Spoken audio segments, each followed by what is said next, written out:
마틴 루터가 우리 신앙생활을 이렇게 표현했습니다. 다 같이 한번 따라합시다. 신앙생활은 자전거 타는 것과 같다. 뭐 타는 것과 같아요? 자전거 타는 것과 같다 그랬어요. 자전거 탈 줄 아세요? 자전거 탈 줄 아시는 분만 한번 손 들어보시고 손 내리시고. 우리 집 사람은 자전거를 못 타요. 운동 다 잘합니다. 탁구도 잘 치고 수영도 잘하고 운동신경도 있고 운전도 잘하는데 자전거를 못 타요. 보니까 어릴 때 안 배워가지고 그래서 못 탑니다.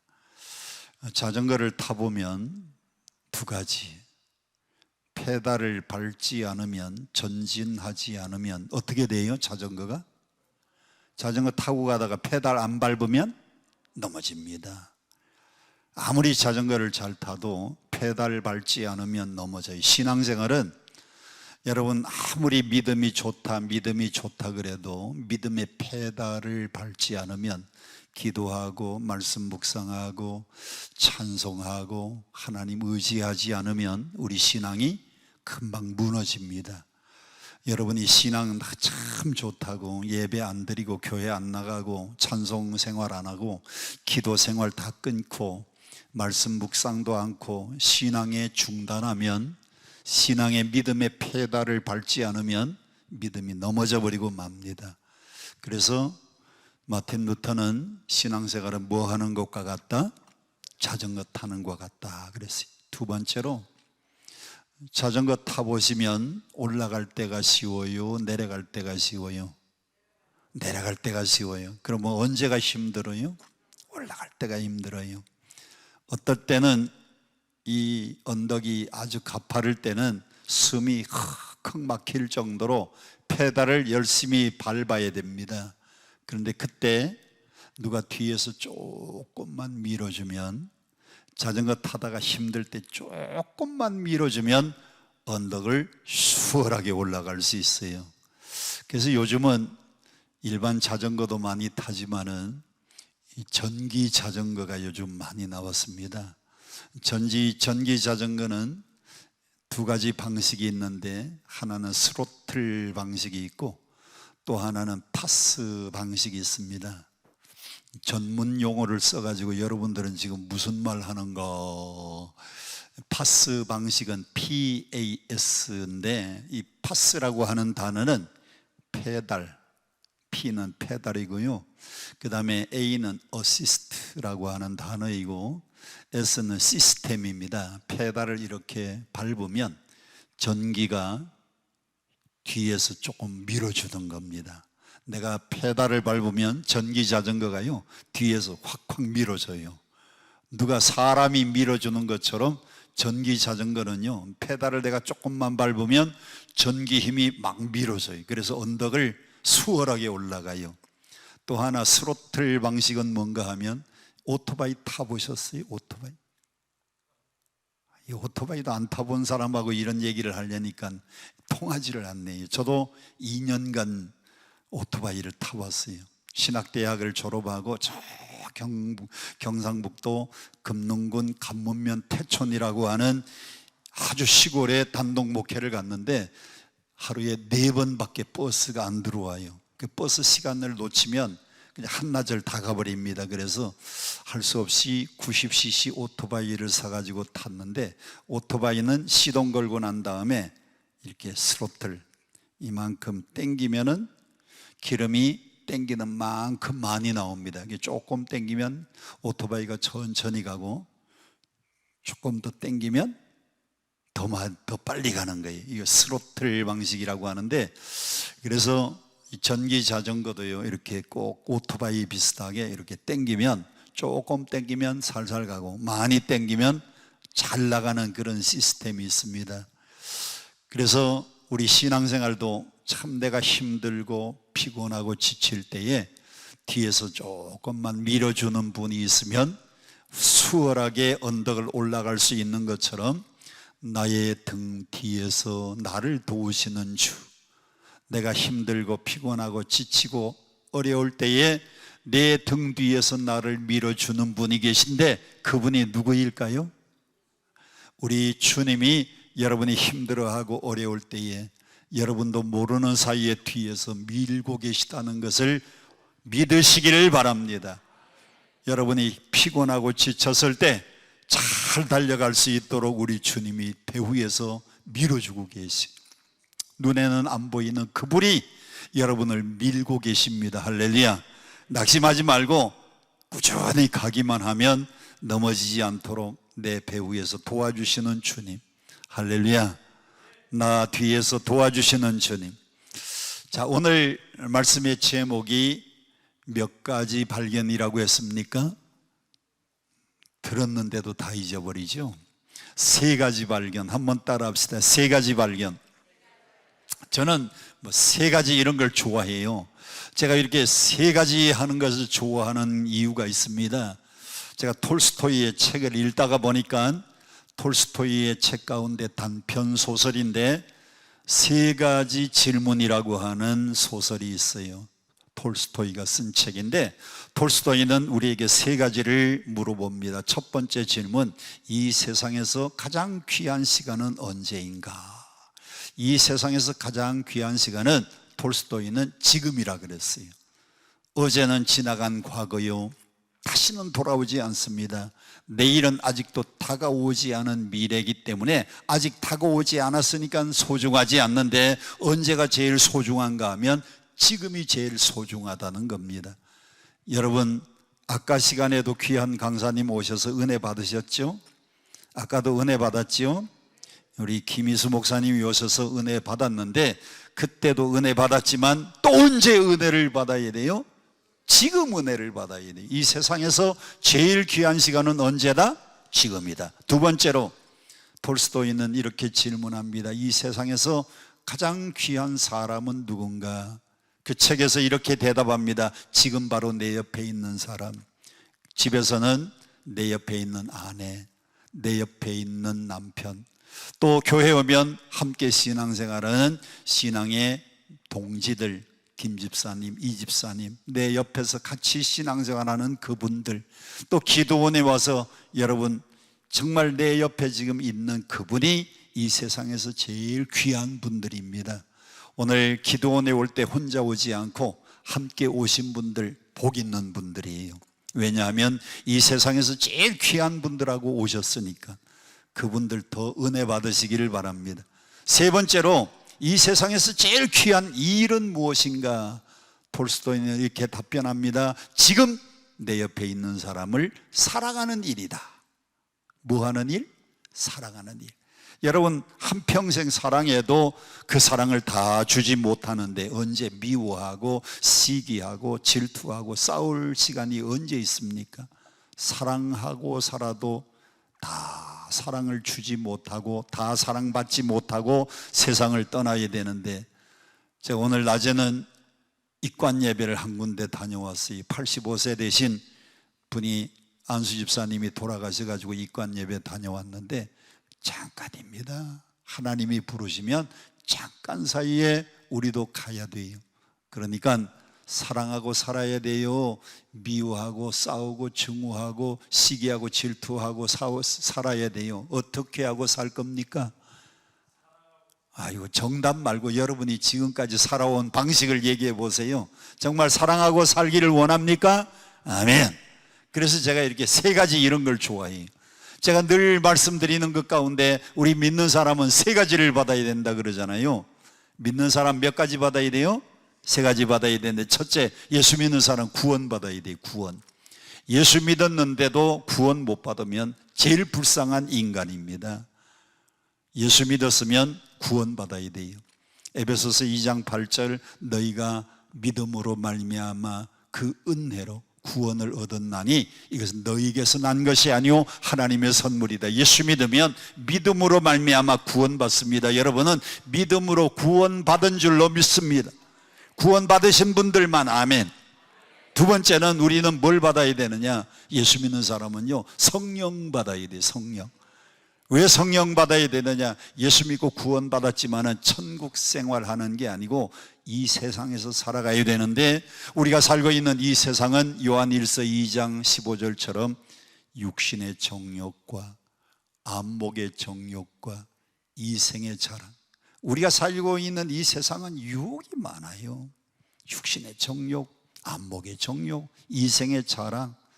여러분 주위에 전부 여러분의 신앙을 넘어지게 하는 유혹들이 꽉 차 있는 이 세상을 승리롭게 살려면 내 능력 가지고 안 되니까 그분이 주시는 능력. 무슨 능력? 성령의 능력을 받아야 돼. 예수 믿는 사람은 성령 받아야 됩니다. 힘으로도 안 되고 능으로도 안 되지만은 오직 하나님의 영으로, 성령으로 되느니라. 할렐루야. 예수 믿는 사람 성령 받아야 됩니다. 그래야 험악한 이 세상을 이기고 살 수 있어요. 세 번째로 예수 믿는 사람은 뭘 받아야 되느냐? 복 받아야 돼요. 복. 여러분이 복 받아야 남들 도와주고 그리고 선교하고 구제하고. 아멘.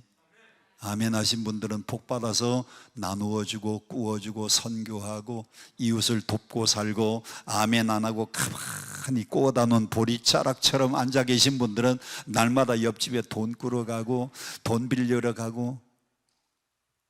꾸러 가면 좋겠어요? 아니면 꾸어주는 게 좋겠어요? 예수 믿는 사람은요, 복 받아가지고 선교도 하고 남들도 도와주고 살아야 됩니다. 할렐루야. 그래서 제가 세 가지를 좋아한다니까요. 오늘 저녁은 이사야서 6장인데 오늘 세 가지 질문입니다. 자, 1절 성경을 보세요. 어떤 왕이 죽던 해에 라고 되어 있습니까? 우시야 왕이 죽던 해라 그랬어요.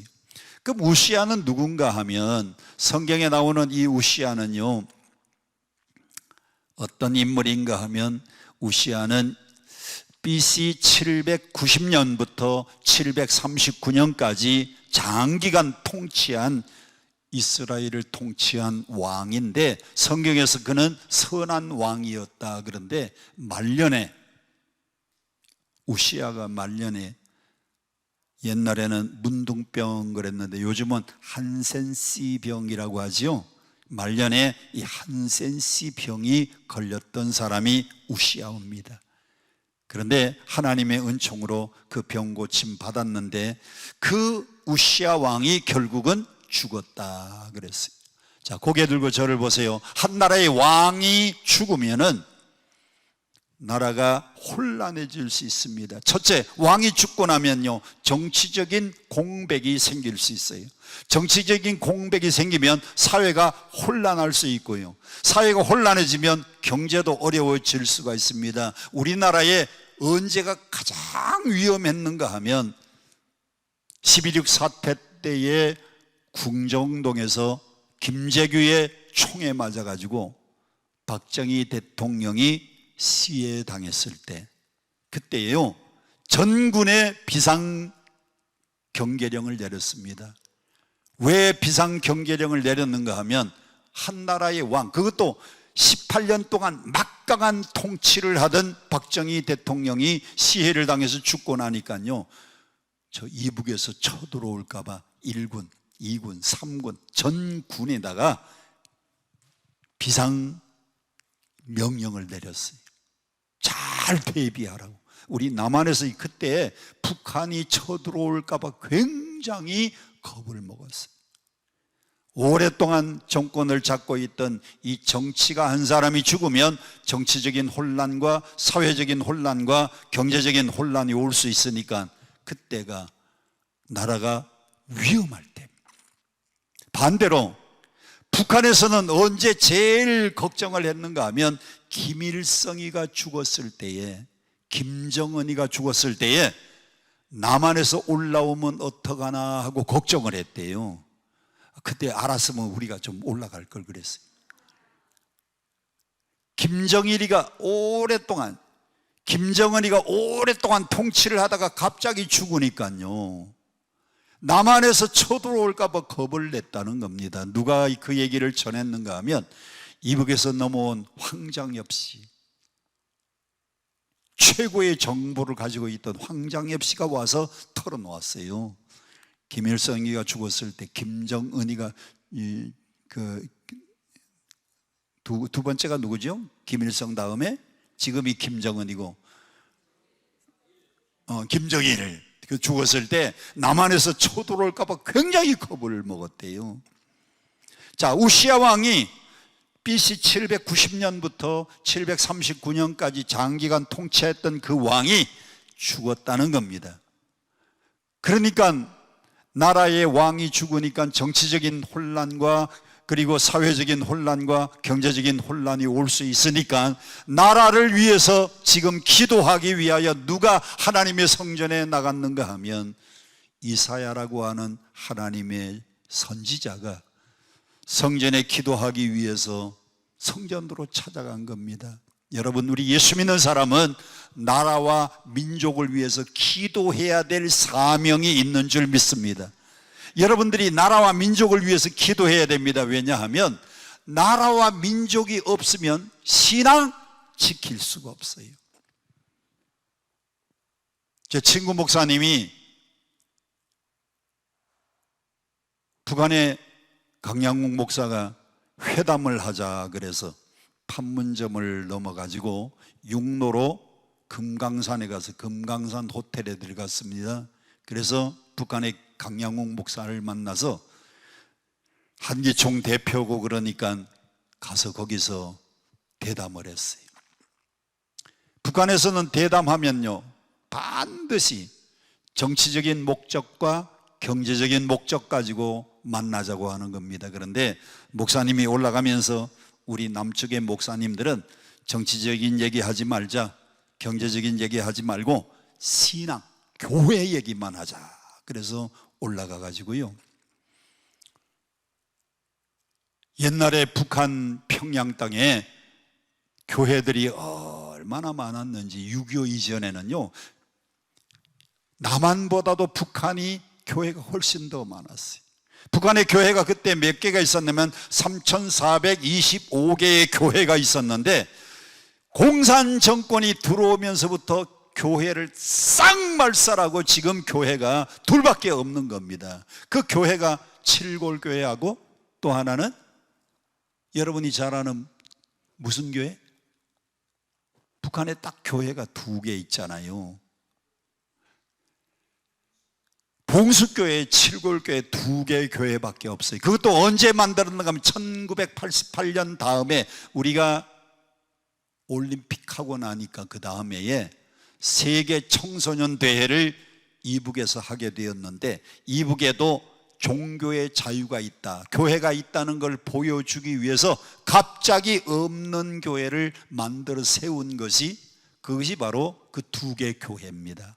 하나는 89년도에 또 하나는 2년 뒤에 세워진 교회. 그건 보여주기 위해서 세운 교회지 북한은 교회가 없습니다. 여러분, 공산주의가 들어가니까 3,425개 있던 교회가 싹 문 닫고 다 폐쇄가 되고 말았어요. 지금 공산주의자들이 들어와서 나라가 공산화되어서 하나로 통일이 되면 제일 먼저 예수 믿는 여러분들 그리고 교회 목사님들 제일 먼저 숙청 대상 1번입니다. 1번. 그러니까 여러분들이 나라와 민족을 위해서 기도해야 돼요, 안 해야 돼요? 우시야 왕이 죽던 그 해에 이사야는 나라가 혼란스러울까 봐, 정치적으로 혼란스럽고 사회적으로 혼란스러울 수 있으니까 나라와 민족을 위해서 성전에 들어갔는데 성전에 들어가서 누구를 만나게 되느냐 보세요. 1절 다시 한번 봅시다. 우시야 왕이 죽던 해에 내가 본즉 주께서 높이 들린 보좌에 앉으셨는데, 누가 앉으셨는데? 주께서 높은 보좌. 여기 보세요. 강대상에 저런 의자가 있는데 높은 보좌 위에 그분이 앉으셨는데, 자, 어떤 모양인가 하면 옷자락이 성전에 가득. 이사야가 성전에 들어가서 기도하기 위하여 나라와 민족이 혼란스러울까 봐 하나님 앞에 간구하기 위해서 기도하러 들어갔는데, 이사야가 발견한 첫 번째 발견은 높은 보좌에 앉아 계신 하나님을 발견한 겁니다. 첫 번째 발견, 하나님 발견이. 다 같이 한번 따라 합시다. 하나님 발견. 여러분, 이 세상에 하나님이 쓰신 위대한 인물들과 성경에 나오는 위대한 인물들은 다 누구를 만난 사람들인가 하면 하나님 만난 사람들, 하나님 만난 사람들. 5절 성경 다 같이 함께 봉독합니다. 5절 시작. 그때에 내가 말하되 화로다 나여 망하게 되었도다. 나는 입술이 부정한 사람이요 나는 입술이 부정한 백성 중에 거하면서 만군의 누구를 뵙게 되었다. 만군의 여호와이신 왕을 배웁습니다. 이사야는 성전에 기도하기 위해서 들어갔다가 높은 보호자에 앉으신 하나님을 발견했어요. 이사야가 3가지 발견 중에 첫 번째 발견은 하나님을 발견한 겁니다. 여러분, 위대한 인생을 산 사람들, 성경에 나오는 위대한 인물들은 다 하나님 만난 사람인데, 루터, 종교개혁자 루터도 하나님을 만난 사람이고, 쯔빙그리, 그리고 요한 웨슬레, 칼빈, D.L. 무디, 그리고 조지 왓필드, 모든 사람들이 다 하나님 만난 사람들이. 그 중에 한 사람 소개하면, 요한 웨슬레라는 사람은 언제 하나님을 만났는가 하면 영국의 올드 스케이트 거리에, 우리로 말하면 서울 한복판의 소공동 거리, 서울 한복판의 명동거리, 거기처럼 올드 스케이트 거리에서 하나님을 만나는데 1738년 5월 24일 8시 45분에 길거리 부흥에서 하나님을 만납니다. 그가 길거리를 이렇게 지나가고 있는데 길거리 부흥의 강사님이 그날 마틴 루터의 로마서 주석 서문을 읽고 있었어요. 그 서문을 쭉 읽어 내려가는데 로마서 1장 18절 내려가면 오직 의인은 뭐로 말미암아 살리라? 오직 의인은 믿음으로 말미암아 살리라 하는 성경 구절이 나오는데, 마틴 루터의 로마서 주석 서문을 쭉 읽어 내려가는데 그 말씀을 탁 듣는 순간에 가슴이 뜨거워지고 성령을 체험하는 경험을 합니다. 요한 웨슬레는 그 시간이 자기가 하나님을 만난 시간이었다라고 고백해요. 그래서 그가 하나님을 만나고 난 다음부터는 확신 없던 사람이 확신의 사람으로 변하고, 믿음 없던 요한 웨슬레가 믿음의 사람으로 변하고, 거듭나지 못했던 그가 변하여서 거듭난 사람이 되고, 두려워했던 요한 웨슬레가 담대한 사람으로 바뀌었는데, 요한 웨슬레의 일기를 보면 그날 올드 스케이트 거리에서 하나님을 만나고 난 다음에 자기는 어떤 인생이 되었느냐, 그저 하나님 만나기 이전에, 올드 스케이트 거리에서 체험하기 이전에는 자기는 almost 크리스찬이었다. 그런데 요한 웨슬레가 그 길거리 부흥에서 하나님을 만나고 난 다음부터는 자기는 변했는데 어떤 크리스찬이 되었느냐, altogether 크리스찬이 되었다. altogether 크리스찬이라는 말은 완전한 그리스도인이 되었다, 그 말이에요. almost 크리스찬은 거의, 크리스찬 같기는 같은데 거의 크리스찬, 예수 믿는 사람 같기는 같은데 거의 예수 믿는 사람 같았고 거의 크리스찬 같았는데, 하나님을 만나고 난 다음에 그는 altogether 크리스찬, 완전한 그리스도인이 되었다 그랬어요. 그가 어려서부터 기독교 가정에서 자랐습니다. 그래서 은혜를 받고요, 선교하러 가겠다고 미국의 조지아가요, 저 소련 밑에, 러시아 밑에도 조지아라고 하는 나라가 있어요. 그 나라 말고 미국의 조지아 주라고 하는 주가 있는데, 어려서부터 신앙 안에서 자랐고 옥스퍼드 대학을 졸업하고 난 다음에 선교사가 되어서 그가 조지아주에 선교하러 가는데, 확신이 없었던, 예수 만나지 못했던, 하나님을 만나지 못했던 이 요한 웨슬레가 선교하러 가기는 가는데 확신이 없고 믿음이 없으니 영국에서 미국까지 가기 위하여 배를 타고 대서양을 횡단하는데, 여러분 지금 미국 가는데 비행기 타면 하루면 갑니다. 그런데 그때는 배를 타면 한 두어 달 걸려가지고 대서양을 횡단해서 영국에서 미국까지 도착을 하는데, 가다가 풍랑을 만났어요. 대서양 한복판에서 풍랑을 만나서 배가 요동치고 막 물결이 배 안에 들어오려고 그러고 파도가 치는데 겁이 나가지고요, 두려워 덜덜덜덜덜 떨고 있는데, 그때에 배 한 구석에서 몇 사람들이 이렇게 모여가지고 꿇어 앉아서 기도하다가 찬송을 부르는 사람들이 있었습니다. 몇 사람들이 모여서 찬송을 부르는데 그 찬송은 338장인가요? 옛날 가사로 제가 불러보겠습니다. 풍우대작할 때와 물결 일어날 때에, 풍우대작하고 물결이 흔들리는데 자기는 두려워서 지금 선교하러 가는 이 요한 웨슬레가 두려워서 벌벌벌벌 떨고 있는데, 배가 뒤집힐까봐, 파도가 쳐서 파손당할까봐 자기는 두려워 떨고 있는데, 몇 사람들이 모여가지고 무릎 꿇고 기도하며 찬송을 부르는데, 풍우대작할 때와 물결 일어날 때에 그 찬송을 부르고 있는 거예요. 그래서 알고 보니까 그 사람들은 모라비안 교도들입니다. 이 모라비안 교도들은요, 그 풍랑이 있는 그 가운데서도 전혀 두려워하지 않고 그냥 찬송 부르고 기도하고 있는 겁니다. 아니, 당신들은 두렵지 않습니까? 지금 풍랑이 이렇게 불고 배가 뒤집힐 것 같은데, 하나님이 뜨시면은 우리가 불러가면 천국 갈 것이고, 하나님의 계획이 없으면은 이 풍랑도 이제 지나갈 것이고. 여러분, 믿음이 있는 사람은 그 풍랑 가운데도요 편안하게 찬송 부르고 있는데, 자기는 지금 선교하러 가는 선교사가 배 안에서 두렵고 떨리면서 덜덜덜덜 떨고 있었던 거예요. 이야, 388장이구만 우리 찬송으로는. 자기는 선교하러 가는 사람인데 두려웠는데, 저들은 일반 성도들임에도 불구하고 하나님을 전적으로 신뢰하고 풍랑 속에서도 찬송을 부르고 있으니 자기야말로 믿음 없는 사람 아니. 그래서 조지아주에 가가지고 그 풍랑을 다 극복하고 조지아주에 가서 선교하러 갔는데, 선교의 열매는 하나도 맺지 못하고 선교 실패하고 결국 고향에 돌아왔습니다. 고향에 돌아와가지고 낙심하고 좌절하는 그 시간에 영국의 한 길거리를 서성이고 있는데, 한쪽에서 길거리 부흥회가 열린 겁니다.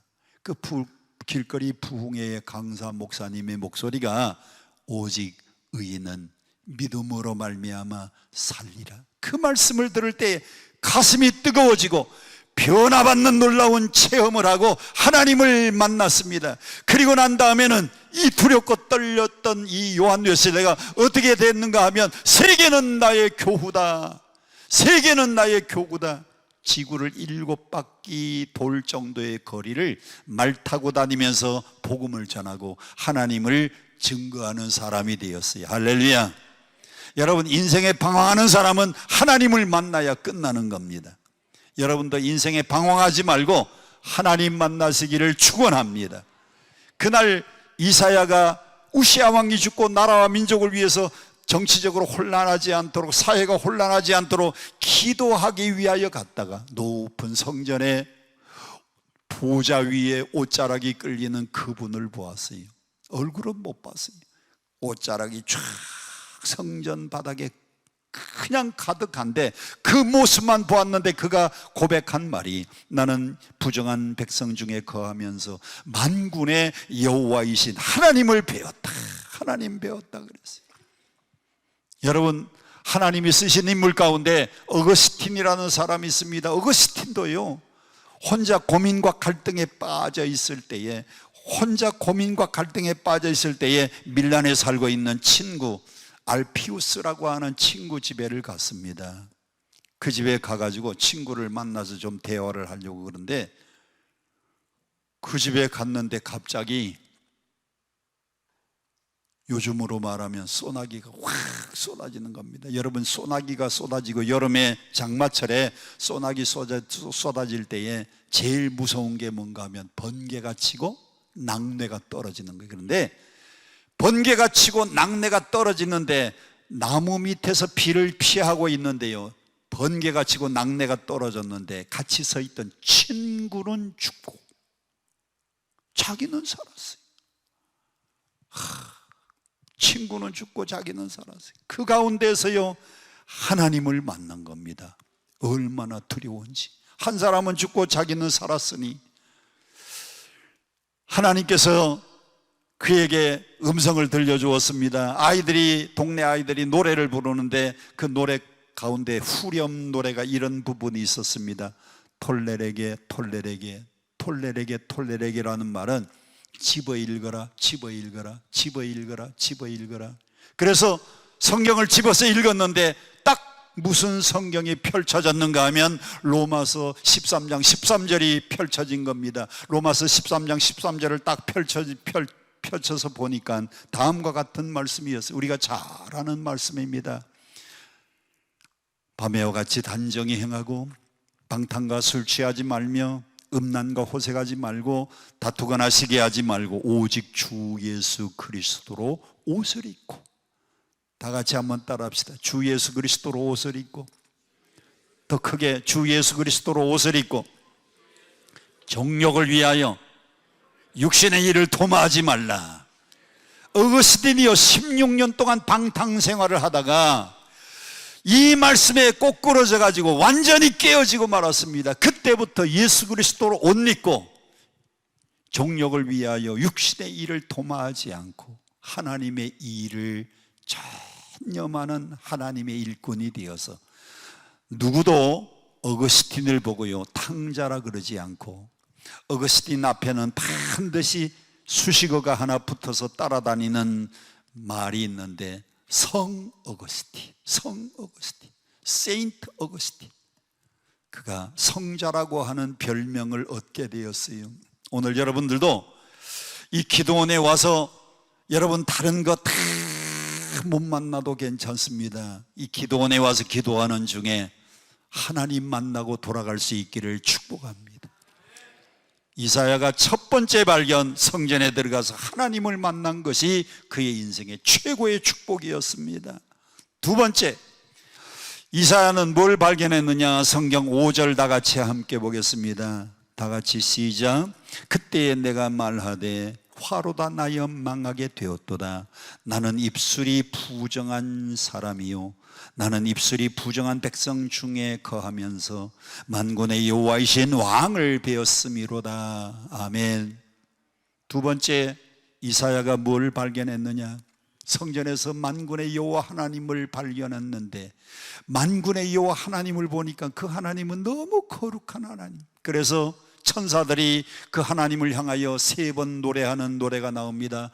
거룩하다, 거룩하다, 거룩하다. 이 거룩 노래를 라틴어로는 뭐라고 하냐면 상투스라 그래요. 상투스. 한번 따라 합시다. 상투스. 미사곡은 형식이 있습니다.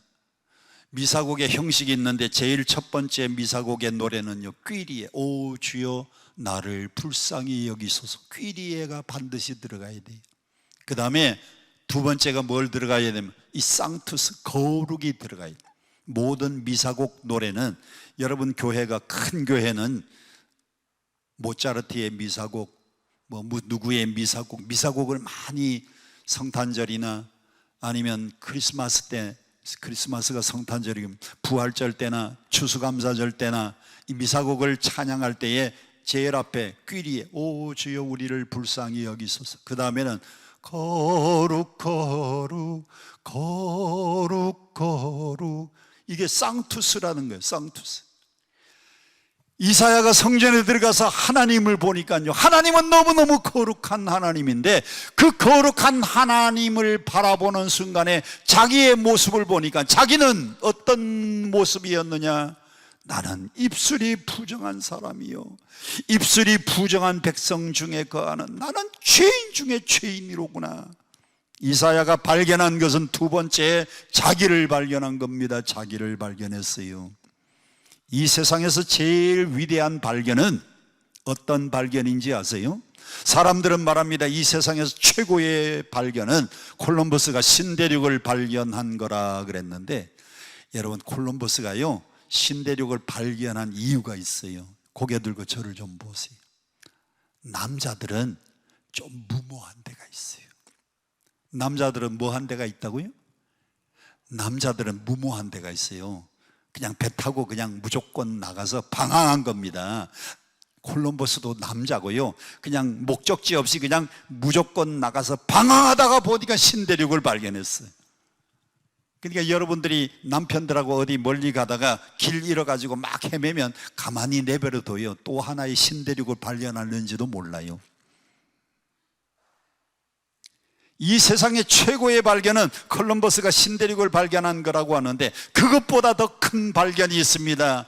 내가 내 자신이 어떤 사람인가 자기를 발견하는 게 최고의 발견입니다. 그래서 소크라테스가 유명한 명언을 남겼습니다. 소크라테스가 남긴 명언이 뭐예요? 내 자신을 알라. 성전에 들어가서 스랍들이, 성경의 2절에 나오는 스랍은 천사들을 말합니다. 만군의 여호와 하나님께서 높은 보좌에 앉아 계시고 옷자락이 쫙 성전 바닥까지 끌려 있는데 천사들이 나와서 거룩하다 거룩하다 거룩하다, 하나님이 거룩한 하나님, 그 거룩한 하나님을 바라보는 동시에 자기는 너무너무 죄인인 걸 발견했어요. 나는 입술이 부정한 백성 중에 거하면서 만군의 여호와이신 하나님을 배웠다. 나는 죄인이다. 나는 죄인이다. 여러분, 이 세상의 제일 큰 발견은요, 자기 발견이에요. 자기 발견. 그래서 소크라테스의 내 자신을 알라고 하는 이 말을 요즘 아이들의 언어로 표현하면 니꼬라지를 알아라. 누구를 알아라? 오늘 여러분들도 만군의 여호와 하나님, 거룩한 하나님을 발견하면서 동시에 내가 죄인 된 것을 발견을 해야 됩니다. 이 세상에 하나님이 쓰신 인물들 다 자기가 죄인 된 걸 발견했어요. 누가복음 5장에 보면 게네사렛 호수가 나옵니다. 성경의 게네사렛 호수는 세 가지 이름으로 나옵니다. 제가 세 가지를 좋아한다 그랬잖아요. 따라합시다. 게네사렛 호수, 크게 따라하세요. 갈릴리 호수, 또 따라합시다. 디베라 바다. 디베라 바다가 갈릴리 호수고, 갈릴리 호수가 게네사렛 호수고, 게네사렛 호수가 갈릴리 바다고, 다 같은 장소입니다. 성경의 이름이 누가복음, 요한복음, 성경마다 조금씩 이름이 달라서 그렇지 같은 장소에. 근데 누가복음 5장은 그 갈릴리 바다 게네사렛 호수에서 누가 고기를 잡고 있었느냐? 베드로입니다. 베드로가 고기를 잡고 있는데 그날 말씀에 순종했더니 2배에 가득 차게 되었어요.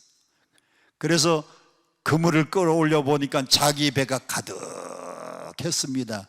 근데 그물 안에 고기가 아직도 남아있어요. 옆에 있는 친구, 그 친구가 누구예요? 요한을 불러서 오라 그래가지고 그 배에도 가득, 그러니까 내 배도 가득, 그 배도 가득.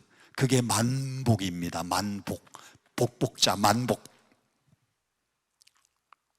그때에 2배에 가득 채우게 되었는데 그때 베드로가 고백한 말입니다. 누가복음 5장 8절. 시몬 베드로가 이를 보는 거는요, 자기 배에 가득한 거, 자기 친구 배에도 가득한 고기가 많이 잡힌 걸 보고 그때에 고백한 말이, 시몬 베드로가 이를 보고 예수의 무릎 아래 엎드려 가로되 주여 나를 떠나소서 나는 죄인이로소이다. 나는 누구로소이다? 여러분, 2배에 가득하게 고기가 잡히는 기적을 보았어요. 그때에 예수님이 보통 분이 아니라 천지 만물을 주관하고 계신 창조주인 것을 깨달을 때에 동시에 베드로는 나는 죄인으로서이다, 자기가 죄인 된 걸 깨달았어요. 여러분들이 기도하다가 하나님 만나기를 바랍니다. 하나님 만나는 것도 좋은데 하나님 만나면 동시에 그 거룩한 하나님에 비해서 나는 너무나도 초라, 나는 너무나도 더러운 죄인인 것을 깨달아야 돼요. 저는 어릴 때에 목사가 되는 게 꿈이었어요. 왜냐하면 우리 아버님이 목사님이셨어요. 우리 교단의 목사님이셨는데 제가 어릴 때 말도 잘 못할 때 사람들이 물어봅니다. 교회 생활하니까 교회 장로님들, 교회 권사님들이, 교회 집사님들이 저보고 물어봐요. 예, 성삼아 너 이 다음에 커서 뭐 될래? 그러면 저는 목사님 될게요. 그때는 말을 잘 못해서 목자님 된다 그랬어요. 그런데 제가 중학교 다니고 고등학교 다닐 때 보니까 우리 아버님이요, 저 시골에서 목회를 하는데 너무너무 작은 교회에서 목회를 하고 계셨어요. 우리 식구가 10명인데 우리 아버님하고 우리 어머니가 너무 사이가 좋아가지고 첫째 딸 낳고 둘째 아들 낳고 그 다음에 딸 낳고 또 딸 낳고 또 딸 낳고 또 딸 낳고 또 딸 낳고 아멘 할 때까지 그러다가 7째 제가 아들 낳았고 막내 딸을 또 낳았어요. 8남매. 우리 아버지하고 어머니가 너무 사이가 좋으니까 애들이 잔뜩 나왔어요. 그런데 우리 아버님이 시골교회에서 목회를 하는데 한 달에 3,000원 사례를 받고 성미 2말 받고 그리고 우리 10식구가 살아가는데, 야, 3,000원 가지고 10식구가 살려니까 힘들어요. 너무너무 힘들어요. 배가 고파요. 먹을 게 모자라요. 그래서 제가 고등학교 다닐 때 철들고 보니까요, 야, 목사가 되면 이렇게 시골교회에서 고생을 하는구나. 아이고, 나는 신학교 안 가야지. 아버님이 저를 불렀습니다. 고등학교 3학년 때 너 어릴 때도 목사님 된다 그랬고 적성도 그렇고 너는 재능도 그렇고 목회하고 목사님 되면 딱 좋겠다. 신학교 가라. 그런데 아이고, 아버지 보니까 목사님이 되면 배가 고프네요. 저는요 신학 안 가고요 제가 공과대학 갈래요. 그래서 제가 인하공대를 갔어요. 아버님이 그때 시골교회에서 인천으로 막 교회를 옮겨가지고 그 인하공대를 갔어요. 그런데 제가 인하공대 졸업하고 난 다음에 대학 졸업했잖아요. 그리고 또 하나님이 부르시니까 제가 순종해서 또 신학을 공부했습니다. 대학 졸업하고 신대원 3년 공부하고 나니까 이야, 제가요 이 세상에서 나 같은 사람이 없는 것 같아요. 내가 한번 설교하면 성경에 사도행전에 베드로가 한번 설교하면 3,000명이 돌아오고 그 다음에 또 베드로가 설교했더니 5,000명이 돌아오고 그 다음에는 남녀의 셀 수 없는 수많은 사람들이 돌아왔다고 사도행전에 3번이나 기록되어 있는데 제가 나가서 목회하면 수많은 사람들이 올 것 같아요. 대학 졸업했지요. 대학원 졸업했지요. 그래서 이제 첫 목회하기 위하여 경상북도 금능군 간문면 태촌이라는 시골 동네에 가서 목회를 하는데요, 첫 목회 시작되자마자 첫 주 제가 설교를 잘했습니다. 신자들이 은혜를 받았는데 한 주 딱 지나고 나니까요, 우리 교회 신자들 한 30명, 시골교회 한 30명 모이는데 한 사람만 눈 뜨고 아멘 아멘 하고요, 다른 사람들은 설교만 하면 옳습니다, 지당합니다, 전도사님 맞습니다, 맞습니다. 한 사람 빼놓고 나머지 29명은 전부 졸고 자는 거예요. 이제 막 목회가 시작됐는데 다 졸고 자는 겁니다. 내가 목회에 적성이 없는가? 이 길이 내 길이 아닌가? 그래서 거기서 제일 가까운 기도원이 주풍령 제일 꼭대기에 올라가면 복음기도원이라고 하는 기도원이 있는데 그 기도원에 하나님 앞에 물으러 갔어요. 하나님, 목회를 계속해야 됩니까? 말아야 됩니까? 그만하라 그러면 안수받기 전에 얼른 그만두려고. 목회를 계속해야 되는가 그만둬야 되는가 하는 문제를 가지고 기도원에 올라가서 기도를 하는데, 하나님이 금식하면서 20일 작정하고 금식하고 그 기도원에 올라가는데 2주 14일 되는 새벽 기도 마치고 제가 숙소에 들어가서 혼자 기도하고 있는데 하나님이 저에게 딱 내 모습을 보여주는데, 제 모습이요 너무나도 추악하고 내 모습이 너무나도 더러운 거예요. 하나님이 나를 보여주시는 내 모습이 너무나도 교만한 겁니다. 대학을 졸업하고 대학원 졸업하고 나만한 목회자가 더 있는가? 내가 설교하면 한 번 설교하면 5,000명씩, 또 한 번 설교하면 3,000명씩, 또 한 번 설교하면 5,000명, 또 한 번 설교하면 남녀의 큰 무리가 돌아올 거라고 아주 교만이 가득한 내 모습을 보니까요, 너무너무 부정하고 너무너무 더러운 너무너무 교만한 내 모습이 비추어지는데, 그때 하나님이요 딱 내 모습을 비추어 보여주시면서 주신 말씀이 딱 하나 있어요. 사랑하는 종아, 내가 너를 사랑한다. 아니, 목회를 그만두라는 말씀도 안 하고 해라는 말씀도 안 하시고 내가 너를 사랑한다 그 말씀만 하시. 그리고 응답을 받고 난 다음에 제가 내려와서 그리고는 시골교회에서요 한 30명 모아놓고 열심히 목회를 하는데 이상하게도요 그때 기도원 가서 하나님 만나 뵙고 난 다음에 그때부터 설교하는데 제 설교가 달라졌어요. 신자들이 하나도 졸질 않아.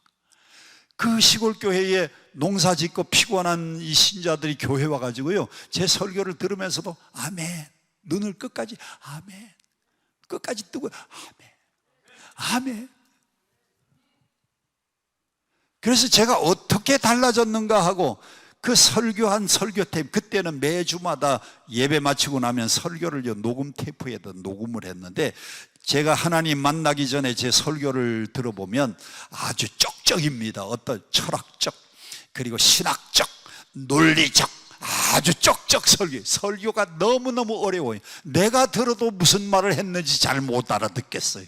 그런데 하나님 만나고 난 다음부터 제 설교가요 아주 평범한, 예수님도 설교를 아주 쉽게 했잖아요. 예수님은 농사 짓는 사람들에게는 씨 뿌리는 비유로 설교하셨고 그리고 고기 잡는 어부들에게는 그물 비유로 설교. 예수님 설교가 얼마나 쉬운지 모릅니다. 여러분, 라틴어로 용서받지 못하는 죄를 모노탈레라는 단어를 씁니다. 용서받지 못하는 죄. 모노탈레라고 하는 용서받지 못하는 죄가 있는데 공무원이 국가의 돈을 부정하는 죄, 용서받지 못하는, 기업을 하는 사람이 이익을 못 남기는 죄, 두 번째 죄. 세 번째 용서받지 못하는 죄는요 목사가 신자들을 졸게 하는 죄. 그때부터 제가 보니까요 설교를 철학적, 논리적, 신학적, 성서적 이렇게 설교한 게 아니고 아주 시골 사람들에게 적당하게 어울리는 설교를 했더라고요. 그래서 신자들이 늘어나기 시작하는데 그 시골 교회가요 갑절로 부흥되었어요. 여러분, 서울에서 30명 모이는 교회가 60명 되는 건 별거 아닌데도 시골에서요 30명 모이던 교회가 60명 되는 건 놀라운 기적입니다. 하나님의 은혜예요. 뭐가 하나 딱 달라졌느냐? 내가 죄인 낸 것을 내 스스로가 보게 돼서. 누가 보여주셨느냐? 하나님이 보여주시는데 내 교만한 내 자아가 얼마나 교만한지, 조금 더 공부 많이 했다고 너무너무 교만했어요. 오늘 여러분, 하나님 만나는 것도 중요하고 하나님 만나는 동시에 내가 죄인 낸 것을 발견하고 돌아가시기를 축원합니다. 한 사람만 더 소개합니다. 바울을 보세요. 바울이 빌립보서 3장 6절에는 그는 바리새인 중에 바리새인이고 히브리인 중에 히브리인이고 그는 율법으로는 흠이 없는 자로다. 빌립보서 3장 6절에 보면 율법으로 흠이 없는 자래요. 자기는 완벽한 사람이라는 겁니다. 빌립보서 3장 6절. 율법으로는 흠이 없는 자로다. 그런데 이런 바리새인 중에 바리새인이고 히브리파 사람 중에서도 히브리인 사람이고 그가 정말 율법으로는 흠이 없는 이 바울이 예수님 만나고 난 다음에는 뭐라고 고백했는가? 오 주여, 나는 죄인이로소이다. 디모데전서 1장 15절에 보면 나는 죄인 중에서도 괴수라 그랬어요. 괴수. 여러분, 기도원에 와서 많은 설교를 듣습니다. 제일 중요한 것은 그분 만나야 돼요. 여러분, 기도 응답에 그분 만나지 못하면 기도 응답이 없어요. 두 번째는 그 거룩한 하나님을 발견하는 동시에 내가 죄인 된 것을 고백할 수 있어야 됩니다. 바울도 나는 죄인 중에 괴수입니다. 베드로도 오 주여 나를 떠나소서 나는 죄인입니다. 사람이 자기를 발견할 줄 알아야 그 다음에 모든 문제가 풀어지는 겁니다. 세 번째 발견입니다. 이사야는 뭘 발견했느냐? 성경 함께 보겠습니다. 7절 8절 다 같이 함께 큰 소리로 봉독합니다. 시작. 그것을 내 입술에 대며 이르되 보라, 이것이 내 입에 닿았으니 이 내 악이 제하여졌고 내 죄가 사하여졌느니라. 나는 입술이 부정한 백성 중에 거하면서 만군의 여호와 하나님을 만나게 되었으니 화로다 나는 망하게 되었도다. 여러분, 구약 성경에는 하나님을 보면은 즉시 그 자리에서 죽습니다. 베세메스 가던 그 소 아시죠? 우사라는 사람이 법궤 만지다가 그 자리에서 죽었어요. 구약 시대에는 만군의 여호와 하나님, 거룩한 하나님을 부정한 인간이 하나님을 뵈면 그 자리에서 즉사를 하는 겁니다. 이사야도 그걸 알기 때문에 하나님은 거룩한 하나님, 나는 입술이 부정한 백성인데 내가 이제 망하게 되었다, 내가 죽게 되었다. 그때에 천사 하나가 숯불을 가지고 오더니 부정한 이사야의 입술을 확 찢어주신 겁니다. 다시 한번, 숯불을 가져오더니 부적갱이 가지고 천사가요, 그 숯불을 들어서 이사야의 부정한 입술을 확 찢어주시는 거예요. 아멘 할 때까지 입술을 확 찢어주세요. 그 더러운 입술이 정결하게 깨끗하게 하나님께서 깨끗하게 해주셨어요. 그리고 나니까 그가 이렇게 고백합니다. 8절 같이 함께 봅니다. 시작. 내가 또 주의 목소리를 들으니 주께서 이르시되 내가 누구를 보내며 누가 우리를 위하여 갈꼬 하시니 그때에 내가 이르되 내가 여기 있나이다, 나를 보내소서. 아주 유명한 성경 구절이잖아요. 나라가 위태로워요. 왜? 우시아 왕이 죽었으니까. 오랫동안 통치했던 왕이 죽고 나라가 위태롭고 나라가 흔들릴 수 있는 이때에 누가 나갈까? 누가 우리를 위하여 갈고? 그때에 이사야가 사명을 발견하는 겁니다. 주님, 내가 여기 있사오니 나를 써 주시옵소서. 나라가 혼란할 때에 내가 필요하면 나를 써 주시옵소서. 사회 구석구석에 어딘가 내가 필요하면 주여 내가 가겠나이다. 오 주여 내가 여기 있나이다, 나를 보내소서. 날 보내소서, 날 보내소서. 제단 숯불 내 입술에 닿으니 오 주여 나를 보내주소서. 할렐루야. 이사야가 발견한 세 번째는 사명입니다. 사명. 민족을 위해서 누가 나갈까? 이 민족이 이렇게 위태로울 때에 누가 이 혼란스러운 사회를 바로잡을 수 있을까? 오 주님, 내가 여기 있습니다, 나를 써주십시오, 나를 보내소서. 사명을 발견했어요. 다메섹에 가던 바울을 보세요. 바울은 그전까지는 율법에 흠이 없는 자라 그랬어요. 가장 완벽한 사람, 자기가 최고라 그랬습니다. 그런데 그가 다메섹 가다가요, 밝은 빛 가운데에 예수님을 만나고 꼬꾸러졌어요. 꼬꾸러진 이 바울이 하나님 앞에 물어봅니다. 사도행전 22장 10절.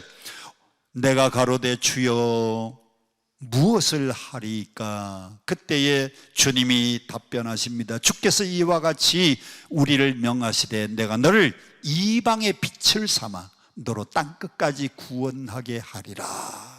너는 이방인을 위해서 복음을 전하는 그릇으로 내가 너를 택했다. 하나님이 이방인의 사도로 택한 사람이 사도 바울입니다. 바울은 다메섹에서 꼬꾸러졌을 때에 그 빛 가운데 예수님을 만나고 난 다음에 자기의 사명을 깨달았어요. 하나님이 이방인을 구하기 위해서 이방인의 사도로 나를 부르셨구나. 베드로는 유대인을 위한 사도입니다. 바울은 이방인을 위한 사도예요. 그래서 바울은 그때부터 이방인들을 하나님 앞에 인도하기 위해서 1차 선교 여행, 2차 선교 여행, 3차 선교 여행, 사도행전에 보면 3차례에 걸쳐서 복음을 전하기 위해서 구라파를 다 돌아다닙니다. 지금과 같은 자동차가 없던 시대, 지금과 같은 비행기도 없던 시대, 바울이 간 1차 전도 여행 코스, 2차 전도 여행 코스, 3차 전도 여행 코스를 보면 그거 다 산을 넘고 험한 길을 다 걸어서 복음을 전하러 다녔어요. 그래서 오늘날 구라파가 복음화가 된 겁니다. 할렐루야. 사도 바울이 자기의 사명을 발견하고 이방인을 하나님 앞으로 인도하는 사도로 쓰임을 받았어요. 이 세상에 사명 없는 것은 하나도 없어요. 물건이나 사람이나 사명이 다 있어요. 자, 고개 들고 여기 보세요. 이게 뭡니까? 마이크의 사명은 뭡니까? 작은 소리를 크게 내주는 거예요. 사명이 있으니까 이 자리에 있어요. 그런데 제가 이게 마이크를 들었는데도 이 사명 감당하지 못하고 제 목소리를 크게 확산 못 시켜주면 이거 고장난 겁니다. 사명이 없는 거예요. 그러면 갖다 버려야 돼요. 여러분, 이 강대상은 사명이 뭡니까? 성경책 받쳐주고 목사님이 여기서 설교하기 편하도록 사명이 있으니까 여기 있어요. 사명이 끝나면 이거 폐기 처분해야 돼. 저기 시계가 있습니다. 시계의 사명이 뭐예요? 시간을 알려주는 겁니다. 근데 암만 맞춰도, 거기에 전지를 넣어도, 거기에 전기를 연결해도 시계가 안 돌아가. 사명 감당 못하면 쓰레기로 버려야 돼. 사람도 다 여기 왜 존재하느냐, 책상 하나 걸상 하나도 사명이 있으니까 이 자리에 있는데, 오늘 하나님이 여러분을 이 땅에 보내신 것은 다 사명이 있어요. 다 같이 한번 따라합시다. 우리 각자가 사명이 있다. 사람이 사명 없는 사람이 없습니다. 목회자는 목회자로, 평신도는 평신도대로, 장로님은 장로님으로서 모든 사람이 사명이 있는데 그 사명을 발견했느냐 못했느냐의 차이입니다. 오늘 기도원에서 기도하다가 하나님 만나시고 나의 죄인된 모습을 발견하고 하나님이 나에게 어떤 사명을 맡겨주셨는지 그 사명 잘 발견해서 사명에 최선 다하여 하나님께 영광 돌리는 여러분 되시기를 축원드립니다. 이사야는 우시야 왕이 죽던 해에 기도하기 위하여 성전에 들어갔다가 이 세 가지를 발견했어요. 오늘 여러분들도 저도 이 세 가지 다 발견하고 응답받고 돌아갈 수 있기를 축복합니다. 축복합니다. 축복합니다. 우리 함께 찬양하고 통성으로 기도하겠습니다. 나의 등 뒤에서 나를 도우시는 주, 나의 인생길에서 지치고 권하여 매일처럼 주저앉고 싶을